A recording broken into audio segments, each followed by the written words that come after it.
The story begins in 1832 when Dr. Louis Lalaurie and his wife Delphine moved into the Creole mansion of the French Quarter at 1140 Royal Street. It was a beautiful home filled with trinkets and portraits from all around the world, and it became renowned for the raucous social affairs that took place there. As the legend goes, Delphine Lalaurie knew how to throw a party. She was considered one of the most intelligent and beautiful women in the whole of New Orleans, but this was only the side that she allowed others to see, because deep down beneath the surface was a cruel, cold-blooded and evil soul. She is alleged to have killed and tortured hundreds of slaves, only discovered after a terrible fire that swept through the house and revealed the horrors that she'd hidden in the attic. Truly a terrifying tale and reason for anyone to avoid the horrors of the Lalaurie house. Built between 1881 and 1883 by the famed architectural firm Cuddle and Richardson. Heard of them? Yeah, me neither. The Victorian stone house, located at 4308 Franklin Boulevard of Cleveland, Ohio, was built for the prosperous German family headed by patriarch Hannes Tiedemann. It is mostly unassuming for the most part, but the house was stricken with a series of tragedies that gave it the notorious reputation it has today. In 1891, Tiedemann's 15-year-old daughter Emma had succumbed to diabetes and tragically died. Not long afterwards, his elderly mother passed away. During the next 3 years, the family would bury 3 more of their children, which gave rise to the tale that there was something more to the deaths than met the eye. Whatever the truth to it, the tales of Franklin Castle are the stuff of horror legend, and throughout the 19th century, whispers of a gruesome axe murder, a mass Nazi shooting in the basement, and the discovery of baby bones in the property's garden only added to the twisted tale. Today, a private property sign stands outside the home as it falls decrepitly into decay. Coming in at number 3, the Monte Cristo Homestead, Australia. Allegedly the most haunted homestead in the whole of Australia, which resides in Junee, New South Wales, and has stood as a landmark to the tragic events that unfold when you decide to build a house in the absolute middle of nowhere. Built in 1885, the property got off to a pretty grim start before it was even finished built, when a pregnant caretaker who was overseeing the construction of the house was mysteriously pushed over a balcony and tragically killed. Later, a baby was thrown down the stairs, and later still, a stable boy tragically burned to death while he slept. Strange really, because we have to remember that this was in the middle of nowhere, and you know, the amount of people on the property was extremely limited. There wasn't exactly a passing trade to the place. Were they all victim to such terrible luck, or were there more nefarious machinations at work? Well, the house lay completely abandoned for 30 years after its continued string of misfortune, and was purchased by the Ryan family, who still live there to this day, keeping it as a relic of the paranormal world. Spooky, eh? Coming in at number 5, we've got The Cellar from The Cabin in the Woods. The hidden room to end all hidden rooms, this one holds a lot of dangerous secrets that have no business in the light of day. In fact, the initial secret room hidden beneath the floorboards of the cabin is only the beginning. It leads to more rooms, cells, and monsters. Fascinating, right? The Cabin in the Woods is a masterwork in trope usage, filling the screen with beasts, killers, and ghosts, paying homage to horror's rich cinematic history. The protagonists are all slotted into archetypal roles, only to break the mold in interesting ways, and the way they act is influenced by the space they inhabit.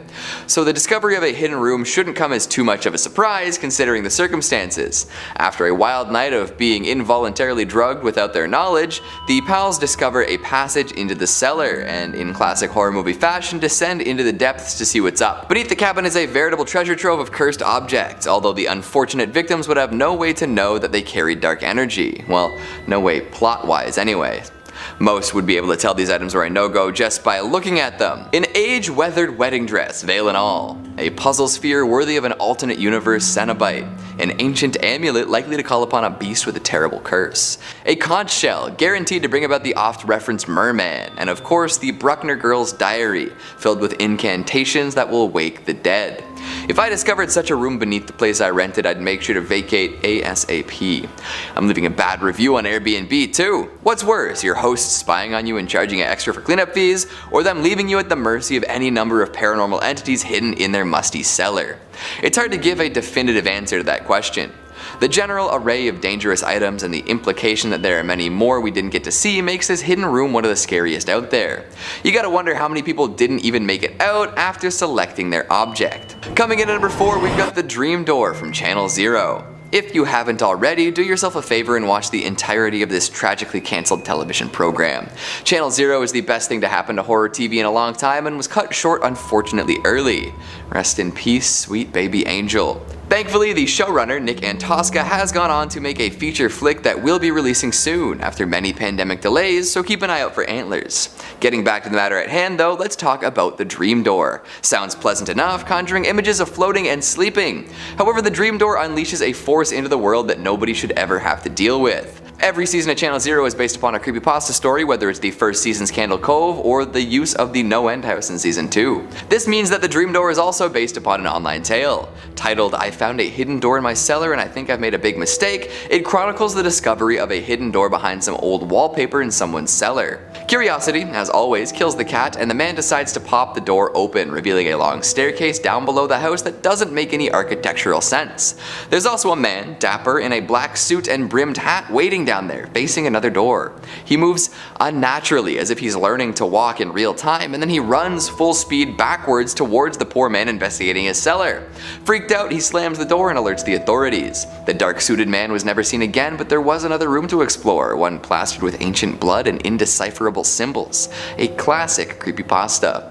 This, of course, was adapted to make for an entire season of television. The idea of a secret door being discovered and a released eldritch being stayed the same, but they were both brought out and given additional consequences. The cellar presence in question became a constantly smiling ventriloquist with a penchant for bloodshed, one dreamed up by one of the protagonists when she was just a little girl. The opening of the secret door unleashed this killer into the world, obsessed with keeping his creators safe, but dredging up horrible secrets in the meantime. This confirms that anyone finding a hidden door somewhere unexpected should just Swinging in at number 2, the Hellfire Club, Ireland. Because nothing says more haunted than the literal name, the Hellfire Club. In fact, Hellfire Club was the name of several exclusive clubs for high society aristocrats back in the 18th century, primarily in Britain and Ireland. It was kind of an old boys club, but was most definitely a satanic cult. Probably, don't quote me on that one. For us to say that this is a definitive location is a little bit of a mistruth, because in fact there are multiple Hellfire clubs across the planet. The established and most notorious being the one built in London in 1764, but the one that makes this list is in Montpellier Hill near Dublin, which is, if the legend is true, built on the haunted ruin of an ancient Celtic hunting lodge. Built in 1725 by parliamentarian William Connolly, it served as Ireland's occult site of the Hellfire Club, and these days you can even take a guided torchlight tour around its cavernous ruins. Some people say that the site is still used for occult ritual, while others mark it down as pure pomp and ceremony, an old boys drinking club with a few theatrics. But I want to chance that one, would you? And finally, at our number 1 spot, the Myrtles Plantation, Louisiana. And, well, of course, the most haunted home in America has to make our number 1 spot. The Myrtles Homestead is a former plantation located in St. Francisville, Louisiana, and if the legends are true, then this place is an absolute hive of haunted paranormal activity. Built in 1796 by General David Bradford, first and foremost the plantation house is rumoured to be built on top of an ancient Tunica Indian burial ground. That would be the first red flag, right? While on top of that, the house is supposedly the site of at least 10 historical murders, the majority of which still remain a mystery. The most renowned legend is that of a slave named Chloe, who was hanged after poisoning the owner at the time's daughters, Judge Clark Woodruff, who later went into a fit of rage and murderous intent. On hundreds of occasions, the ghost of Chloe has supposedly been spotted around the property, often taking the form of a little girl or a middle-aged woman covered in blood. Another of these alleged ghosts is that of William Winter, a very popular character at the plantation, who was mysteriously shot by a stranger. After being mortally wounded, he staggered inside the house as he tried to climb the stairs and tragically died on the 17th step. As the legend goes, in the dead of night, you can still hear his dying footsteps making their way up the staircase. Spooky stuff. Number 3, the secret roommate. Do you have roommates? The odds are decent if you're a young adult watching this video, you probably do. Millennials all live with 14 other people in a house where no one's doing the dishes and we're all stealing the Wi-Fi from Ben's parents. Roommates can be fun. Nice to have someone to split a pizza with and watch Eraserhead after partaking in some stuff. But sometimes a roommate can be a total nightmare. Doesn't clean up after the shower, late on rent, secretly squats in your basement like the Phantom of the Opera. In 2013, a group of Ohio State students discovered, I'm gonna say this, probably the worst thing you could find in your basement, an extra roommate that none of you knew was living there illegally. Initially, they thought it was a joke. A group of freshmen at Ohio State moved into a co-op house and started feeling uneasy. Things would go missing, lights would be left on, objects would be moved. At first, the friends thought that they had a poltergeist on their hands and joked that the house was haunted. Well, it was of sorts. The friends were searching for the source of these off-putting noises, and they eventually found their way towards a locked door in the basement. They called in their building manager. He came in and knocked the door down, and they discovered a makeshift hovel with a little living arrangement, framed photographs, and everything. There was someone living in secret in their basement. Their guest was swiftly evicted, and almost heartwarmingly, the students felt bad, quoted as saying, "I'm sure he's a nice guy. I feel bad he was evicted, he just wasn't supposed to be there." The scariest part of all of this is that the leasing company hadn't changed the locks in years, or asked for any keys back from any previous tenants, which was how their guest was able to get back in and sleep over for so long. Who knows how many other people could have had keys? It's a good thing it ended as benign as it did. Number 2, 1,200 skeletons. Some people have skeletons in their closet. Secrets better left unsaid and undiscovered. I'll never tell you what's in my closet. Some of us have significantly more skeletons in their closet than others, like famous founding father Benjamin Franklin, who had roughly 1,200 bones in his closet. Bizarrely. Philadelphia's second most beloved man after Frank Reynolds, Benjamin Franklin, lived in a modest home in London at 36 Craven Street. In 1776, Franklin would pack up and move out of Craven Street. There was like some new country that was getting made or something. I can't really remember the name. I don't feel like there's any records of it. I don't know if anyone knows about this. Comment if you know what that means. Well, some 200 years later in 1998, conservationists were repairing 36 Craven, looking to turn Franklin's old bachelor pad into a museum, but perhaps they should consider a haunted house attraction instead, because they discovered a meter-deep pit in a windowless room beneath the garden containing 1,200 bones. Forensic evidence suggested the bones were centuries old, lining up with when Franklin was alive. Was the founding father secretly doing Dexter Morgan stuff in his basement? He was a Freemason. Was he involved in terrifying rituals? And if Assassin's Creed 3 is to be believed as historically accurate, which I'm sure it is, he was involved with an ancient conspiracy of assassins. Now, before you raise your pitchforks at this fast-talking Canadian for besmirching one of the founding fathers, it's actually more understandable than you think. It's pretty freaky, but it's understandable. You see, back in the day, the study of anatomy was kind of frowned upon and looked down on as being grisly and unpleasant and not fit to rub elbows with proper society. So, surgeons and doctors had to turn to grave robbing to get cadavers. Franklin's spot was a safe spot for his friend and protege, the young William Hewson, an up-and-coming surgeon. The place was secure, clandestine, and owned by a trusted friend, so Hewson would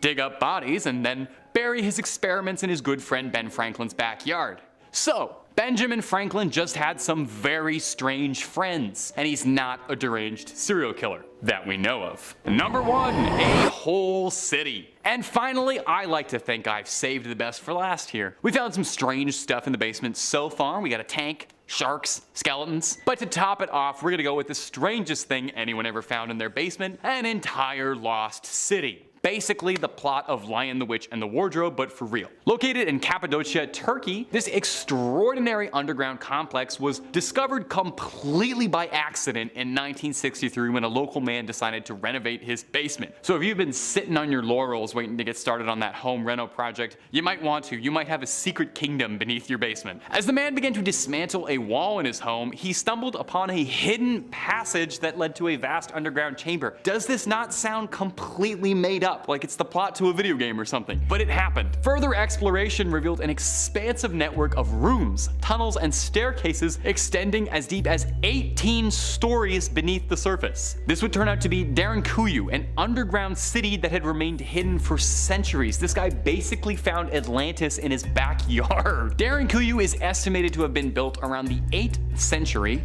That's a long time ago, and was used by these ancient inhabitants as a sanctuary and refuge during times of persecution. The city was designed to accommodate thousands of people, featuring living quarters, kitchens, stables, chapels, ventilation shafts, even a sophisticated water system. It's believed that Derinkuyu could have provided shelter for up to 20,000 people along with livestock, ensuring their survival during extended periods of isolation. They would have loved quarantine down there. This discovery shed light on the resourcefulness and advanced engineering skills of its creators. This precision, complexity, and architectural planning involved in such a vast underground settlement were amazing achievements for their time. And some guy just discovered it by accident because it was in his backyard. That's maybe my favorite fact I have ever learned on this channel. Now, the whole real reason behind it is still a topic of speculation. Some people suggest it was primarily for defensive purposes, with its hidden location providing protection against possible invaders, while as others have proposed that it might have served as a center for religious or ceremonial activities because of how many chapels and religious iconography are on its walls. Or maybe it was just like a secret city and they were doing like a Bioshock thing and all the best and brightest were hiding out there from away from society. Anything's equally likely.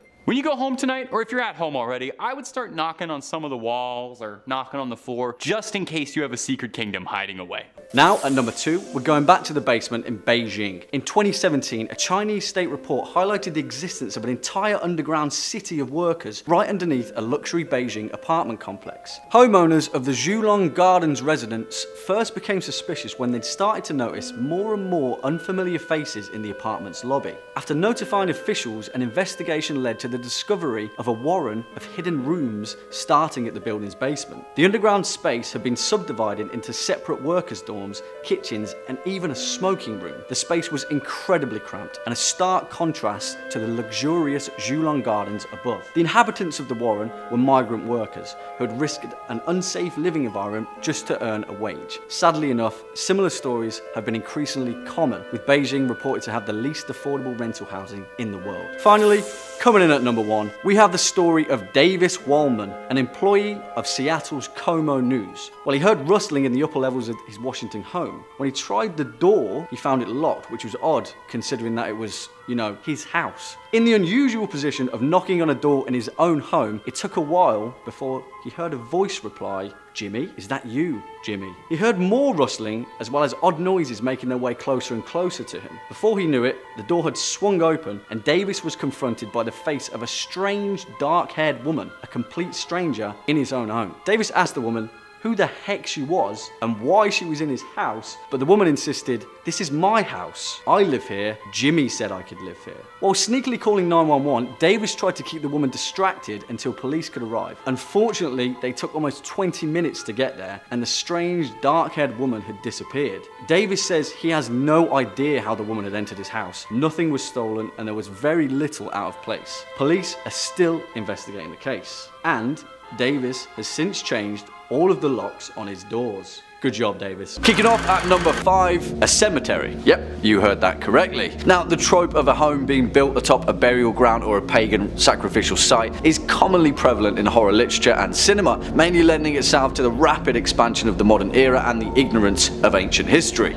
In cinema, we've got Pet Sematary, Amityville Horror, and Poltergeist, as well as many more, but as I say time and time again, sometimes truth is stranger than fiction. That's exactly what happened in 2003 when Wisconsin woman Helen Wasensau found a child's skull after attempting to repair the foundations of her basement. Initially, she thought it was evidence of an unsolved murder, but when surveyors later found a literal cemetery spanning beneath her basement, things got a little weird. It turned out that the skull belonged to a male that was buried in 1840, and there were countless disturbed graves just sitting and waiting patiently beneath Helen's basement. The good news though is that she'd lived there for 20 years and hadn't yet been possessed by a poltergeist, so she must have been doing something right. Next up at number 4, a nest of snakes. We're going back to the USA again, a small town in Idaho where couple Ben and Amber Sessions had recently purchased what they believed to be their dream home. Yeah, be careful what you wish for. Soon after moving into the house, husband Ben started finding snakes in the yard. At first it was a few, not too big of a deal, right?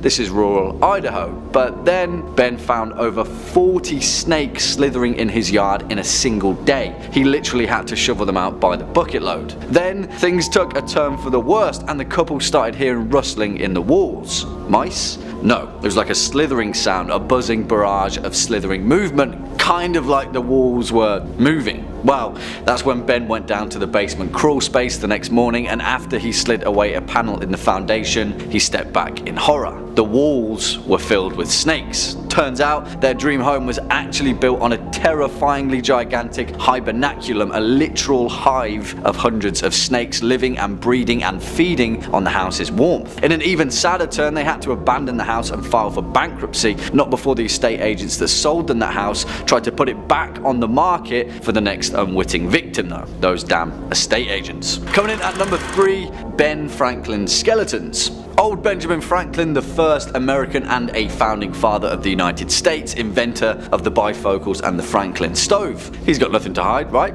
Well, it turns out that he had quite a few skeletons in his closet. Well, basement actually. In 1998, conservationists back in England began making repairs on Franklin's London home, 36 Craven Street, when they stumbled upon a pretty bloody discovery. It turned out in the basement of the house, more than 15 bodies, 6 of which were children, were buried in a secret windowless room. However, although I'm not entirely convinced, it's widely considered that Ben Franklin wasn't harboring evidence of some horrific homicide, but may have actually been covering for his friend William Hewson, Franklin's friend and academic protege that was running an anatomy school at the time. In the 18th century, human dissection for scientific purposes was still ethically frowned upon, and students had to acquire cadavers illegally. This included paying grave robbers to dig up remains of the newly deceased. So Ben Franklin was just being a good friend, right? Either that or he was a sadistic mass murderer.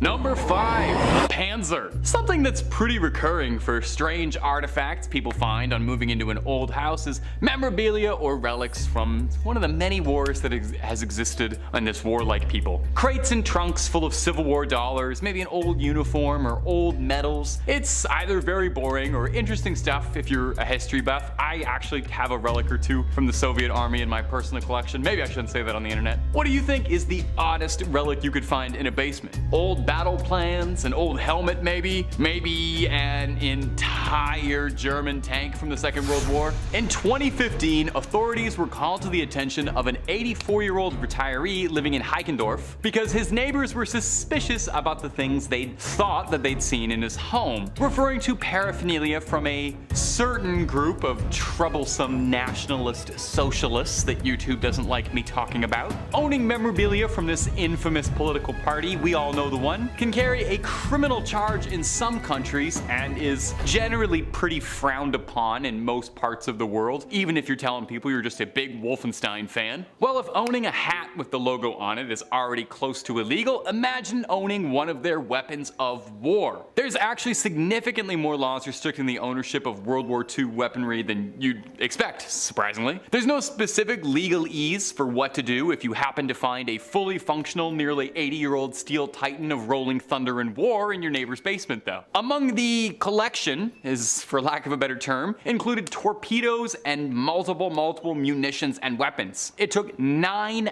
hours of excavation. They literally had to call in the German army to excavate this guy's basement. They discovered a series of uniforms and other various World War II memorabilia from a certain political party that you probably wouldn't want to have in your basement. Hey, everybody's got hobbies. Some people collect Funko Pops of the Golden Girls, some people collect weapons of war. The man was taken in and arrested, and several museums and private collections in the United States offered to buy the items off of him to preserve for museums. A noble idea for sure, but good lord, could you imagine the shipping costs on a Mark IV Panzer? 2-day free shipping from Amazon Prime, gonna cover that? And if you're looking for way more weird stories, things people have found, cryptids, aliens, conspiracies, true crimes, basically, if it freaks you out, we've done a video or 2 on it. So please, I invite you to click subscribe, make sure to hit that little bell so you don't miss anything, but would you kindly do that at the end of this video? Because I got 4 more weird things found in the basement coming up for you right now. Number 4, sharks.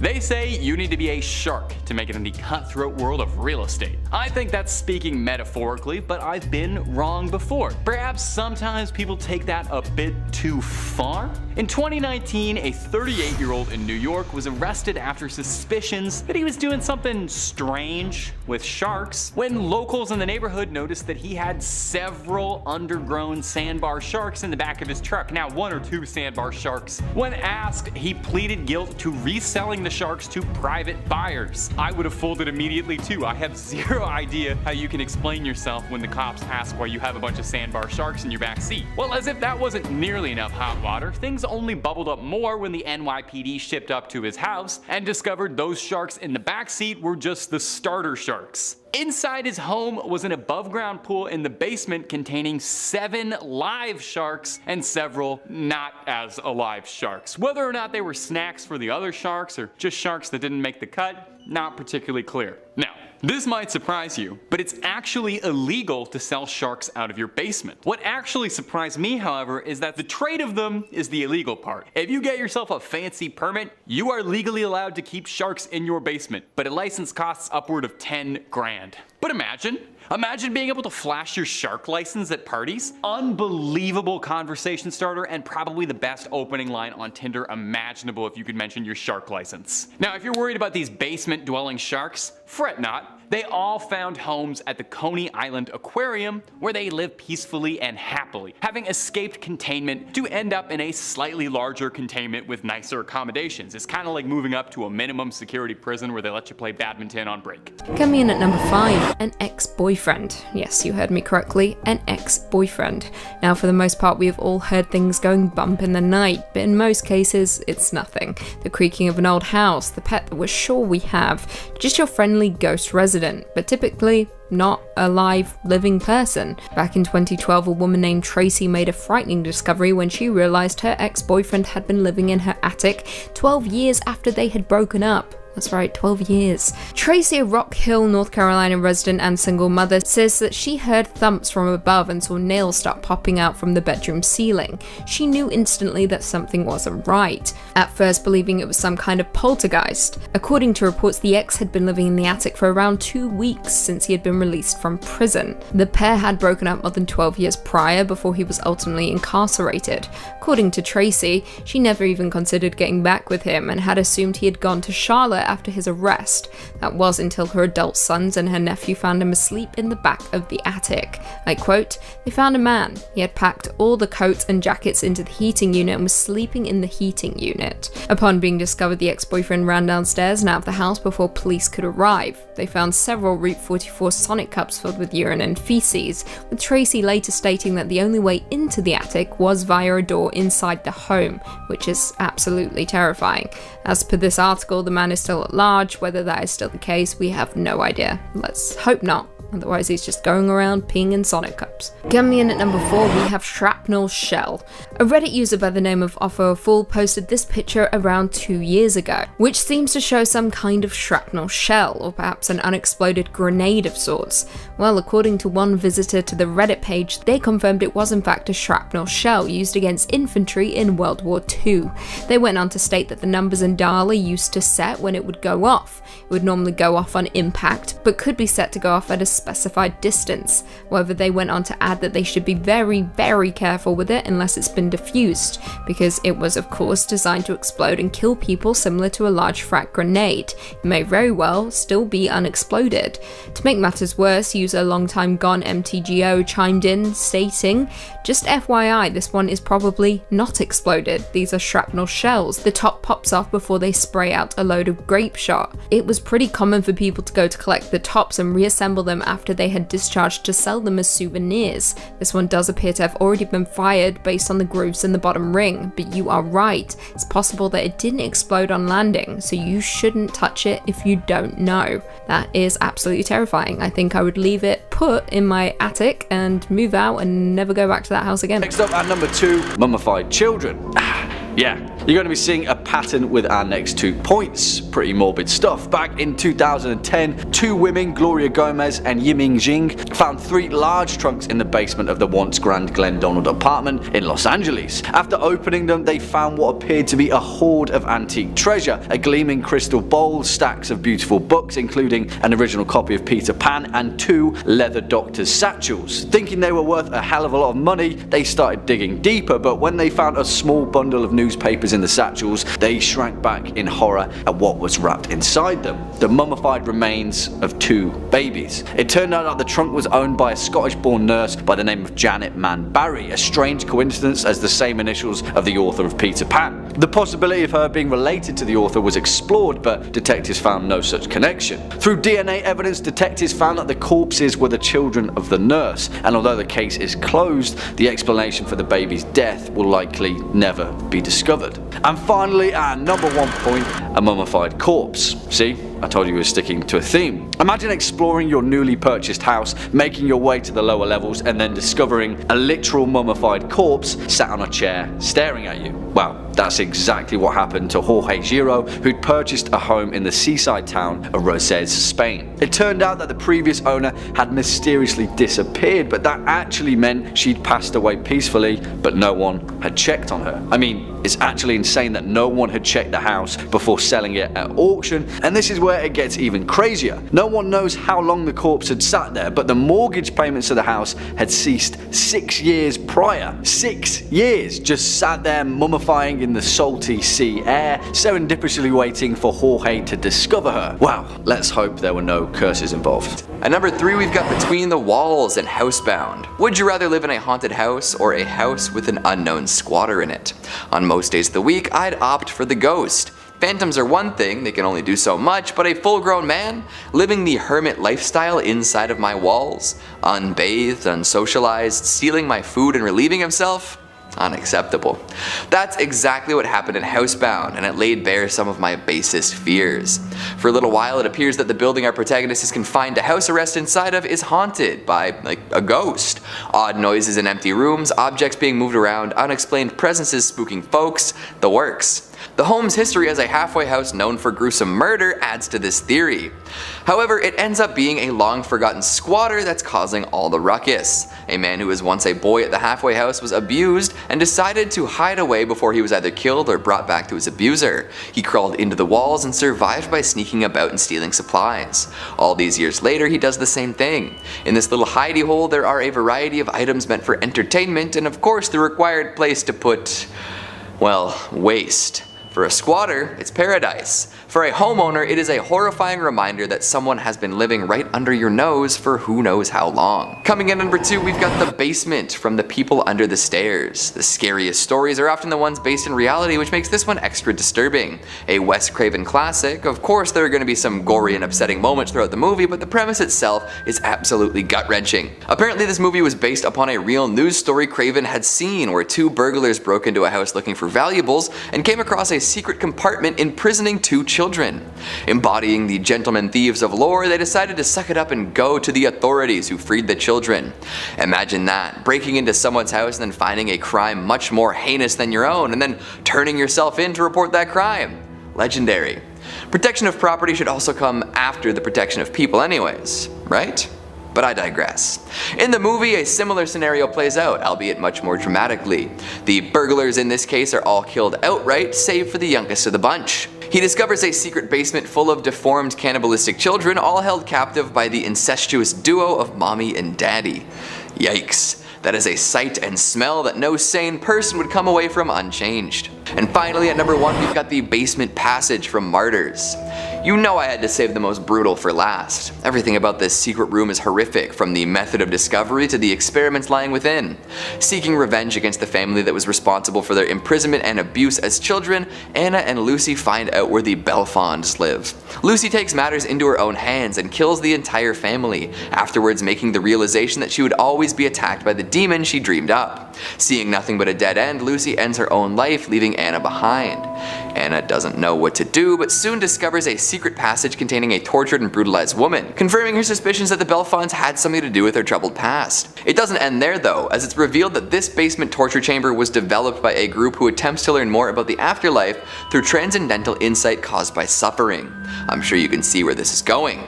This hidden room below a seemingly average family's home is a place where women are tortured within inches of their life to see if anything can be discovered about the unknowables in the universe. Brutal indeed. Double check those blueprints, folks. Who knows what kind of unconscionable secrets could be hidden below your baseboards? Coming in at number 5, we have a story that found college students Brett Muglin and and Mark Hartman, questioning whether they would even finish their senior year. In 2013, the pair moved into an absolutely huge student house at Ohio State University. Things were going great until one morning when they woke to find every door in every room wide open. Bedroom doors, the dishwasher, the dryer, the washing machine, even the microwave. Talking to their college newspaper, they said, "We've been telling everybody the story of the ghosts in our house coming and opening all our cupboards, the microwave and oven, and all this stuff. We weren't really sure how to explain it." Things got even weirder when they would start to hear strange noises like dings and alarms late at night. They thought it was coming from downstairs, so they decided to investigate. Brett and Mark scoured the house but didn't find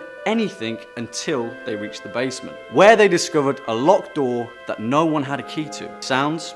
They were coming from inside. The noises and strange occurrences continued for weeks until Brett had a weird encounter. He was fixing the power downstairs when he came across a man they had never seen before. Without skipping a beat, the man told Brett, "I was wondering when I would get to meet the people who live here." He introduced himself as Jeremy. Later that day, when Brett and Mark were hanging out with the house's downstairs lodgers, Brett made a comment that he'd met their roommate Jeremy recently, to which they all replied, "We don't have a roommate named Jeremy." In fact, no one had even heard of a man named Jeremy. So, of course, they called the landlord, who then called the police, who then pried off the mystery basement door and inside found a livable bedroom with photos, a TV, and a wardrobe full of clothes. There were even family pictures on the walls, to which Brett later identified the man that he'd met. I told you guys, lock your doors. Next up at number 4 is something pretty different. In August of 2010, amateur antique collector Gloria Gomez was keen to explore the basement of an abandoned Los Angeles apartment building. She had caught word of 3 large trunks that had been left behind from the 1930s and was eagerly hoping to find some treasure. Unluckily for Gloria, the first 2 trunks were empty, but as she broke the lock on the third, she was astounded by what she had found: a gleaming crystal bowl, stacks of beautiful books, and an incredibly rare copy of Peter Pan. There were also 2 leather doctor's satchels, which Gloria had hoped would be worth a pretty hefty sum. While inside those bags were small bundles of LA Times newspapers from the 1930s. But what she found wrapped up in the print made her shrink back in horror. The bundles contained the mummified remains of 2 babies. Initially, not knowing if they were human, she feared that she had disturbed their spirits. Her friend had asked if they should bury them, but Gloria was adamant that they call the police. Police investigators estimated that the babies had passed away up to 8 decades ago. But as to how they had died or why they were even there remains a mystery to this day. Bringing it into number 3, we've got another golden oldie with the bizarre story of Theodore Edward Coneys. In September 1941, America was still in the grip of the Great Depression, and Theodore Edward Coneys had fallen on hard times. He decided to visit his old friend Philip Peters in the hope that his fortune would take a turn for the better. When he arrived at Philip's place in Denver, Colorado, no one was home. Philip was out to see his wife in the hospital, who was out with a broken hip. So, ever the opportunist, Theodore let himself in. Now, Teddy was a pretty small man, and he had managed to slip through a tiny door that led to a cozy little room inside the house. Facing a harsh winter, he figured it was probably best just to stay put. Now, this is where things get a little bit out of hand. Instead of just coming clean and letting Philip know that he'd snuck in while he was out, Theodore remained hidden and lived in the tiny room for weeks. Whenever Philip would leave his house, he'd sneak out, help himself to food, and use the bathroom. This lasted until October 17th, an entire month's worth of hide and seek. On that day, Teddy did his usual routine and slipped out of his hiding hole to cook some lunch. Except Philip hadn't gone out this time. He was actually napping and was terrified by the man walking around his house. Theodore attacked Peters, brutally pistol whipping the 73-year-old man to death. Instead of fleeing the scene, Teddy had gotten used to his hiding spot and returned there after the crime. Police were called after Philip's friends hadn't heard from him in a while and discovered his body while checking the house. The investigators were completely perplexed by the crime and left the case cold. Philip's wife hired housekeepers shortly after his death, but they all quickly left, convinced that the house was haunted. Teddy remained in the house for an insane 11 months until he was caught. It was only until a stubborn police surveillance officer saw him twitch a curtain. He was chased through the house back to the tiny hole that he'd been hiding in. Crazy. Coming in at number 2, we have giant wasp's nest. Back in 2016, homeowners in North London made an absolutely terrifying discovery when they found a wasp's nest in their attic. It wasn't a regular wasp's nest. This one was absolutely colossal in size and is the stuff of nightmares. This picture shows the size of the nest, which was said to be formed by around 10,000 wasps. Can you imagine that? 10,000 wasps. I've been stung by one in my whole life, and that was enough for me to never go outside again. Now, this was discovered in an unoccupied home, which I assume was left for so long it allowed for the nest to grow to its maximum size of approximately 3.2 feet. Creepier still though, the nest was incredibly intricate, with it featuring a perfectly preserved tunnel built by the wasps, which led from the colony to the outside world. held. The pest controller forced to deal with the situation stated that he was initially brought in to treat the home for woodworm in preparation for new owners, but instead stumbled across a giant nest. He stated, I quote, "Although you wouldn't want it in your own loft, you have to say it's a very impressive and, in its own way, a very beautiful thing. To each their own, but I can't look at it for longer than 3 seconds. No thank you. If I had that in my home, I would burn it to the ground." And finally, coming in at number 1, we have mummified body. Back in December of 2016, Pennsylvania homeowners made a grisly discovery when they found the mummified body of a 21-year-old man in their attic. The man had supposedly gone missing 2 years prior to the discovery. The coroner said the death was likely a suicide. However, the family disagreed, stating, "I don't believe any of this stuff. I want answers." According to reports, the man named DeQuayne Rogers was last seen in the same house where he was found, which is also where he lived. He was reported missing on November 4, 2014. The body was said to be in the home for the last 2 years, however there was no evidence of foul play. His family disagree though, stating he had dreams to join the Navy or become an EMT, would never think about, I quote, "He had dreams to go to great places and do great things. There's not someone who was going to throw their life away." According to report, Rogers' grandmother called the police after discovering the body when she heard a loud thump. I quote, "I fell on my knees when I found out. I've been looking for DeQuayne for so long. It really hurt me. It really hurt me bad." Now, discovering a body in your attic would be difficult enough to process, but discovering your own family, I can't possibly imagine that type of pain.